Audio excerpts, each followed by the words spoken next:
UP में भूमाफियाओं के खिलाफ बाबा का बुलडोजर तेजी से चल रहा है। उन्नाव के कालूखेड़ा में इसकी चपेट में आया है एसपी नेता का अवैध नर्सिंग होम, जिसे बुलडोजर से जमींदोज कर दिया गया। प्रशासन के मुताबिक एसपी जिला उपाध्यक्ष डॉक्टर शकील ने 10 साल पहले सरकारी तालाब की जमीन पर कब्जा कर फातिमा नर्सिंग होम बनाया था। कोर्ट ने इसे खाली करने का दिया था आदेश। शकील के कब्जा न छोड़ने पर प्रशासन ने बुलडोजर लेकर सरकारी जमीन को खाली करा लिया।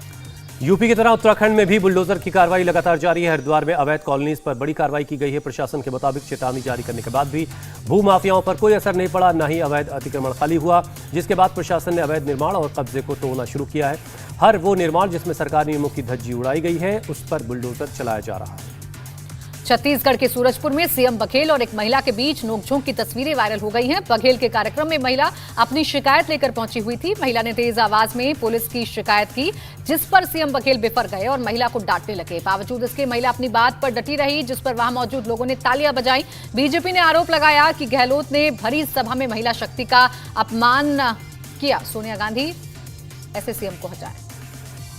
गहलोत राज में राजस्थान दंगों की प्रयोगशाला बनता जा रहा है। करौली, झालावाड़, जोधपुर के बाद भरतपुर में 2 समुदायों के बीच पत्थरबाजी हुई। शहर के बुद्ध की हाट में जश्न को लेकर बवाल हुआ। एक गुट ने दूसरे के धार्मिक स्थल पर पत्थरबाजी की तो दूसरे गुट ने 2 बाइकों में तोड़फोड़ की। दरअसल दोनों गुटों के बीच 2013 में एक झगड़ा हुआ था, जिसके बाद कोर्ट ने एक गुट को आरोपों से बरी कर दिया था। ये लोग इसी का जश्न मना रहे थे कि दूसरे गुट ने हमला कर दिया। पुलिस ने 2 लोगों को इस मामले में हिरासत में लिया है। राजस्थान में अपराधों का सिलसिला थमने का नाम नहीं ले रहा है। चित्तौड़गढ़ किले में दलित लड़की के साथ गैंगरेप की वारदात सामने आई है। पीड़ित के पिता ने बताया कि बेटी मानसिक रूप से दिव्यांग है, जिसे कुछ लोगों ने किले में ले जाकर गैंगरेप किया। फिर लड़की को होटल और दूसरी जगहों पर भी ले जाकर रेप किया गया। पिता की शिकायत पर पुलिस ने केस दर्ज कर लिया है। सीसीटीवी से आरोपियों की पहचान हो गई है। 7 नामजद आरोपियों को गिरफ्तार कर लिया गया है। बिहार के गया के फतेहपुर में 28 साल की महिला के साथ रेप की शर्मसार करने वाली घटना हुई।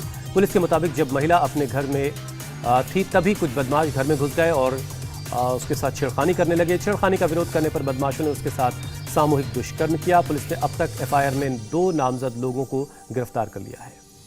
मुजफ्फरनगर का एक विवादित वीडियो सोशल मीडिया पर तेजी से वायरल है, जिसमें गांव के प्रधान की तरफ से एक जाति विशेष के लिए मुनादी करवाई जा रही है। प्रधान के खेतों ट्यूबवेल पर जाने को मना किया जा रहा है। नाम मानने पर 5000 के जुर्माने और 50 जूते मारने की सजा का भी ऐलान किया जा रहा है। पुलिस के मुताबिक वीडियो पावटी गांव का है, जिस पर केस दर्ज कर 2 आरोपियों को गिरफ्तार कर लिया गया है। बिल्डिंग मटेरियल के कारोबार के लिए जीएसटी नंबर देने के नाम पर घूस लेने पर 2 अधिकारी विजिलेंस टीम के हत्थे चढ़ गए। गुरुग्राम के जीएसटी ऑफिस में महिला इंस्पेक्टर सुमित्रा गोदारा को रंगे हाथ 2 लाख की रकम लेते हुए पकड़ा गया। वहीं फरीदाबाद से उनके साथी ईटीओ रोशन लाल को गिरफ्तार किया गया। दोनों ने जीएसटी नंबर देने के लिए 7 लाख की घूस मांगी थी, जिसमें से 2 लाख एडवांस देने के लिए कहा गया था। पकड़े गए दोनों अधिकारियों पर भ्रष्टाचार निवारण अधिनियम के तहत कार्रवाई की गई है। छत्तीसगढ़ के जगदलपुर में बस्तर फाइटर बनने के लिए बड़ी संख्या में युवा इकट्ठा हो रहे हैं। युवाओं को पुलिस विभाग में भर्ती होकर नक्सलवाद खत्म करने के लिए काम करना होगा। बस्तर के 7 जिलों के लिए 300 पोस्ट निकाली गई हैं। बस्तर फाइटर की नौकरियां लड़के लड़कियों और थर्ड जेंडर के लिए भी खुली हैं। इस हफ्ते डॉक्यूमेंट्स जांचे जा रहे हैं। भर्ती के लिए बड़ी संख्या में लड़कियों की भीड़ जमा हुई है। 16 मई से युवाओं की शारीरिक दक्षता परीक्षा शुरू होगी। मध्य प्रदेश के उज्जैन से एक अनोखा मामला सामने आया, जहां 2 दुल्हनें गलती से एक दूसरे ससुराल पहुंच गईं। जिले के असलाना गांव में 2 बहनों की एक ही मंडप में शादी हो रही थी, जहां फेरों के वक्त अचानक लाइट चली गई, बिजली चली गई, जिससे दोनों दुल्हनों की अदला बदली हो गई। शादी की रस्म के बाद जब वो ससुराल पहुंची तो घूंघट उठाई रस्म के दौरान एक दूल्हे को यह हकीकत पता चली, जिसके बाद हंगामा मचा। बाद में दोनों परिवारों में समझौता हुआ और दोनों जोड़ों की फिर से शादी करवाई गई। हापुड़ का एक चौंकाने वाला वीडियो वायरल हो रहा है, जिसमें कुछ छात्र अपने स्कूल परिसर के अंदर ईंट ले जाते दिखाई दे रहे हैं। सभी छात्रों ने स्कूल यूनिफॉर्म पहनी है। खबर के मुताबिक वीडियो शाहपुर चौधरी गांव के प्राइमरी स्कूल का है, जहां स्कूल के पुराने कमरे को तोड़ा गया था, जिसकी फैली ईंटों और मलबे को छात्रों से उठवाया जा रहा था। डीएम ने इस पर सख्त एक्शन लेते हुए प्रिंसिपल को सस्पेंड कर दिया है और जांच करने का आदेश दिया है। रेलवे ने छोटे बच्चों के साथ सफर करने वाली महिलाओं का सफर आसान बनाने के लिए कदम उठाया है। रेलवे अपने यात्रियों को बेबी बर्थ के नाम से एक फोल्डेबल सीट की सुविधा देने जा रहा है। फिलहाल इसका ट्रायल किया जा रहा है। लखनऊ से चलने वाली एक ट्रेन के कोच में इस सीट को लगाया गया है, जिससे जरूरत के मुताबिक मेन सीट से जोड़ा जा सकता है या फिर हटाया जा सकता है। ट्रायल सफल होने के बाद इस तरह की सीट को दूसरे ट्रेन में भी लगाया जाएगा। बेबी बर्थ के लिए रेलवे यात्रियों से एक्स्ट्रा चार्ज नहीं लेगी।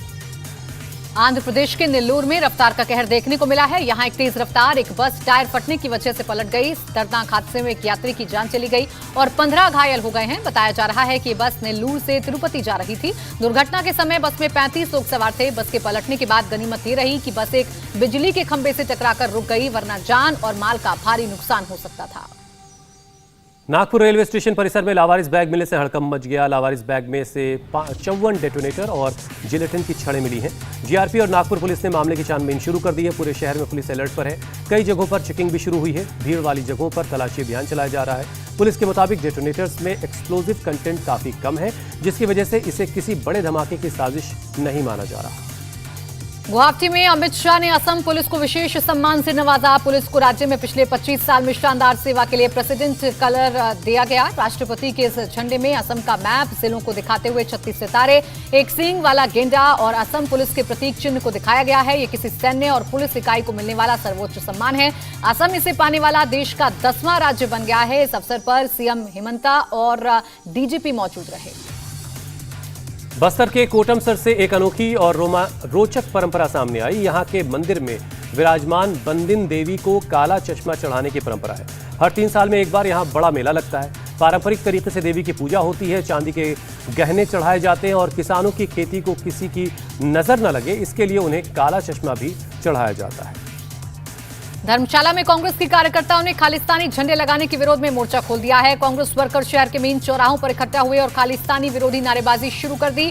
खालिस्तानी आतंकी गुरपंतवंत सिंह पन्नू के खिलाफ पोस्टर लहराए और चौराहे पर उसका पुतला भी फूंक दिया। कार्यकर्ता धर्मशाला विधानसभा गेट और बाउंड्री वॉल पर खालिस्तानी झंडा लगाने से काफी गुस्से में हैं और सरकार से इस मामले पर सख्त एक्शन लेने की मांग कर रहे हैं। मुरादाबाद में रेलवे स्टेशन के इंचार्ज ऑफिस में एक धमकी भरा लेटर पहुंचा है, जिसके बाद रेलवे अधिकारियों में हड़कंप मच गया। रेलवे के सीनियर अधिकारी के मुताबिक पत्र में मुरादाबाद और बरेली मंडल में कुछ स्टेशनों को बम से उड़ाने की धमकी दी गई है, जिसकी खबर आरपीएफ और पुलिस को दे दी गई है।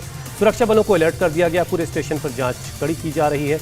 यात्रियों के आने जाने पर भी कड़ी निगरानी रखी जा रही है।